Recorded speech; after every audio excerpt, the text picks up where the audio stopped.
Around this evening's campfire, as the flames lick the night air and the stars prick the velvet sky like forgotten notifications, I find myself turning over a question that's been smouldering in the back of my mind like a half-forgotten ember.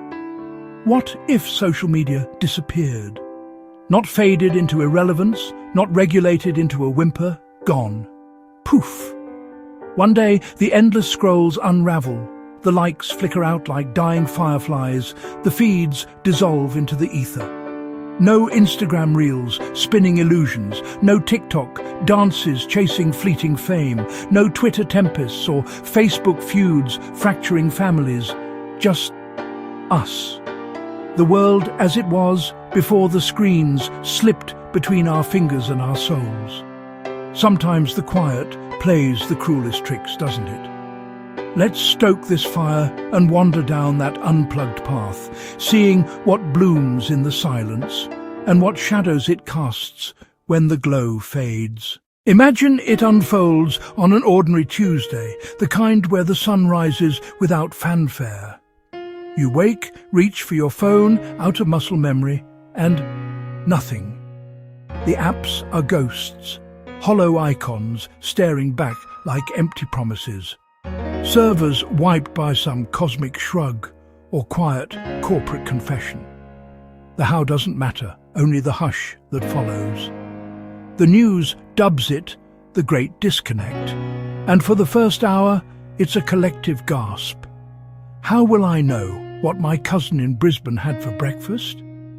How will I rage about that football foul without a digital echo chamber? Panic ripples, fingers twitch for validation that isn't coming. But as the hours stretch into days, something stirs in the void. The air feels lighter. Conversations, real, unscripted ones, bubble up like spring water from cracked earth. Eyes meet across tables without the distraction of a glow. And in that sudden silence, we begin to see ourselves and each other in ways we'd long forgotten, like rediscovering a path overgrown with vines. Let's start close to home, in the quiet corners where the mind frays first. Mental health. Before the vanish, social media was a thief in the night, slipping in with its glittering hooks and leaving us hollow. It turned ordinary days into comparison contests, where your rainy weekend wilted beside someone else's sun-soaked perfection, anxiety spiking like a storm you couldn't outrun. Girls felt it deepest, their feeds a parade of impossible ideals that whispered, "You're not enough, not yet, maybe, never." For adults, it was the 2 a.m. scroll through envy, FOMO gnawing like a persistent itch, sleep stolen by the siren call of one more post. Imagine a young woman, 22, staring at her reflection in the screen's glow, tallying likes like breaths, each one a temporary bandage over the ache of feeling unseen. Now picture that thief pulled from the shadows. No more midnight doom scrolls weaving envy into your dreams. The first week is withdrawal, the phantom itch for a ping that never comes, the void where validation once dripped like honey. But by month 1, the fog lifts, slow as mist burning off a lake at dawn. Sleep deepens without the blue light's lure, evenings stretching into hours of unhurried breath. Teens, freed from the highlight reel trap, rediscover the slow joy of being present. Moods lifting as the peer pressure parade fades to a distant echo. Depression's grip loosens as real connections fill the gap. A daughter's self-worth measured in dinner-table laughter, not algorithm-approved smiles. Therapy rooms empty a touch. Mindfulness found in actual walks under trees that don't filter themselves. But the dark lingers for some. The introvert who found quiet kinship in far-flung forums, now adrift, their anchors snapped. Overall, though, the scales tip toward a gentle mending. A generation breathing easier, anxiety's storm clouds parting to let in the light of unposed days. We'd rediscover the art of being enough just as we are, in the quiet company of our own skin. From the mind's fragile weave, let's turn to the streets where shadows lengthen. Crime rates. Social media was both spark and snitch in the underbelly, a tangled web that caught the light and the dark in equal measure. It amplified the cruel. Cyberbullying's barbs, driving hearts to breaking points. Viral challenges turning playground dares into ER nightmares. Flash mobs looting for the thrill of a live stream. Gangs whispered plots in encrypted DMs. Deep fakes shattering lives with fabricated faces. Revenge a click away. Yet it snitched too. Citizen glimpses exposing brutality in the streets. Apps turning neighborhoods into watchful eyes that cut burglaries like a knife through fog. In our unplugged world, the web unravels and the streets breathe. No more viral vigilantism or mob justice. No TikTok sleuths doxing in the dead of night. No Twitter tempest toppling the guilty with a single retweet.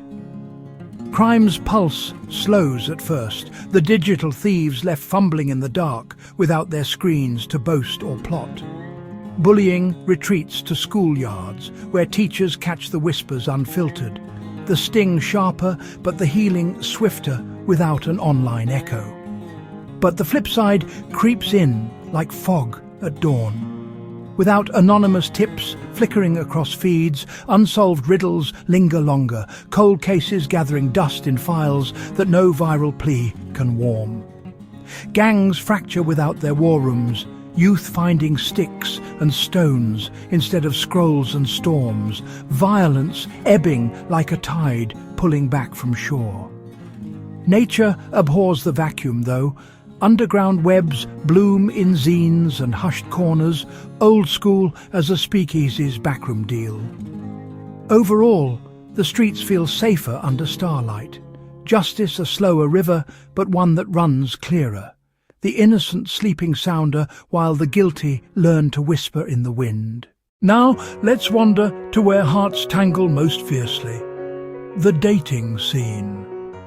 Social media turned courtship into a swipe-right circus, a glittering carousel of possibility laced with thorns. It promised connection across oceans, niche souls finding each other in algorithms' net. Long-distance loves enduring through video whispers. But the glitter hid the bleed. Jealousy festering over exes' glowing posts. Catfishing lures drawing hearts into traps. Deep fakes shattering trust before the first hello. Relationships frayed under the weight of comparison. Why isn't my love as photogenic as theirs? Breakups a public spectacle, or a ghost in the DMs. Without the net, dating reverts to analog poetry, a slower waltz with room for serendipity. No more ghosting epidemics vanishing into the ether. Rejection lands face to face, stinging like salt in a fresh cut, but blooming honesty over tea. I'm not feeling it, but you're a hell of a storyteller. The scene breathes. A missed bus becomes a lifetime spark at the stop, library loans leading to coffee confessions. Bonds forge in presence, not pixels, unfiltered flirtations, deepening with happier unions. The swipe circus traded for handwritten notes that carry the scent of rain. But loneliness nips at the edges. The introvert missing low-stakes swipes, rural souls with fewer glances across crowded rooms. Overall, love letters return like old friends, heartfelt and unhurried, a quiet rebellion against the ghost of the feed, where hearts connect not by code, but by the simple grace of showing up. From romance's tender glow, let's turn to the hearth, where roots run deepest, family dynamics. Social media slipped into homes like an uninvited guest at the feast. turning dinner tables into distraction dens where laughter competed with pings. It bred rifts in the quiet hours. Parents spying on profiles like detectives in their own house, arguments flaring over a post that crossed an unseen line. Generational chasms widened, boomers sharing family snapshots without a whisper of consent.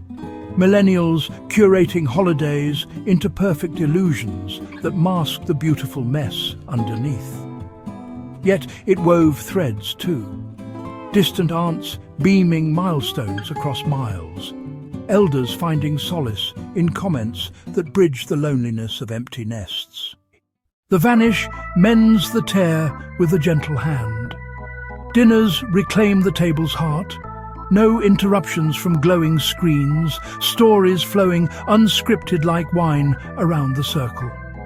A drop in phone snubbing leaves room for eye contact, the kind that says, "I see you," without a filter. Kids open up without emoji veils, their scraped-knee confessions spilling free. Parents listen undivided, the weight of the day shared in breaths, not bursts. Family therapy rooms echo emptier, caseloads falling as the quiet reveals what words couldn't. A son's unspoken resentment over a forgotten game. A father's buried pride in the man his boys become. But the hush uncovers cracks too, without shared memes to bridge the generations. In-jokes fade like smoke. Remote kin drift further, their voices lost without video lifelines.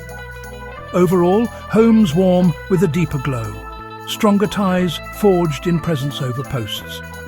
Grandparents teach card games under lamplight, not filters.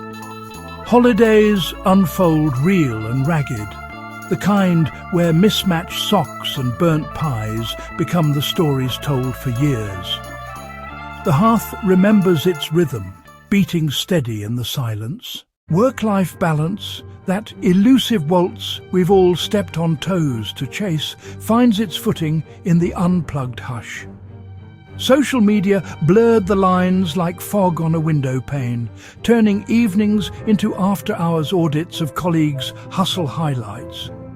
Young workers checked feeds mid-call, shopped online during meetings, burnout spiking as the always-on culture turned weekends into weekends. Imposter syndrome bloomed from LinkedIn lurking, bosses pinging at 10 p.m. via Messenger, the ping a polite invasion that left no room for breath. Gone now, the balance sways toward life's side. Emails sign off at 5 p.m. sharp, no after-hours scrolls stoking envy over someone else's filtered grind. Productivity climbs from undivided focus, weekends stretching like lazy rivers for hikes that end in picnics, not posts. Remote work thrives on voices over video, boundaries holding firm as burnout eases. But the trade whispers in the corners. Networking slows to a meander, promotions favouring the bold who show up in rooms, not reels. Quiet quitters stay hidden, their ladders creaking under unseen weight. Overall, evenings lengthen into golden hours. Families reunite over board games. Hobbies flourish like weeds in untended gardens. A swell in happier workers who remember what it means to clock out and truly leave the clock behind. The waltz slows, but oh, how it sways. Finally, let's step beyond the hearth to the wild edges, where animals and nature whisper secrets the screens drowned out. Social media trod heavy here, a boot on the biosphere's throat. Wildlife selfies, surging tourism into fragile reefs and elephant trails, trampling coral and stressing herds for the perfect shot. Viral poaching posts spiked the trade, influencers flaunting ivory tusks like trophies for the like, while data centers guzzled global electricity, scorching habitats with their endless thirst. Yet glimmers shone. Save the Bees rallies raised millions, citizen apps tracking migrations to shield the unseen. The blackout lets the wild exhale, slow and deep. Tourism eases its grip. No selfie hordes trampling Yellowstone's bison paths, the great beasts roaming unharried as meadows rebound. Coral reefs knit back in the first year, colours blooming without flashbulbs to bleach them. Poaching rings shatter without dark web boasts. Elephant herds swelling as tusks stay whole and herds stay whole. Servers cool to silence, carbon ebbing as forests stretch fingers into the sky, e-waste streams drying to a trickle. But the hush holds shadows. Awareness lags without viral pleas, donations dipping as the urgent cries fade from feeds. Birds sing louder in skies unmarred by drone hums. Wolves reclaim suburban fringes with howls that echo like forgotten lullabies, biodiversity swelling in the unviral wilds. We hike more, feet on soil that remembers touch, remembering we're guests in a house we once photographed but never truly saw. Nature, in its mercy, forgives the intrusion, whispering that some beauty needs no witness but the wind. As the fire dies to a patient glow, social media's ghost lingers in the smoke, a mirror to our addictions, our yearnings for connection in a world that suddenly asks us to connect without wires.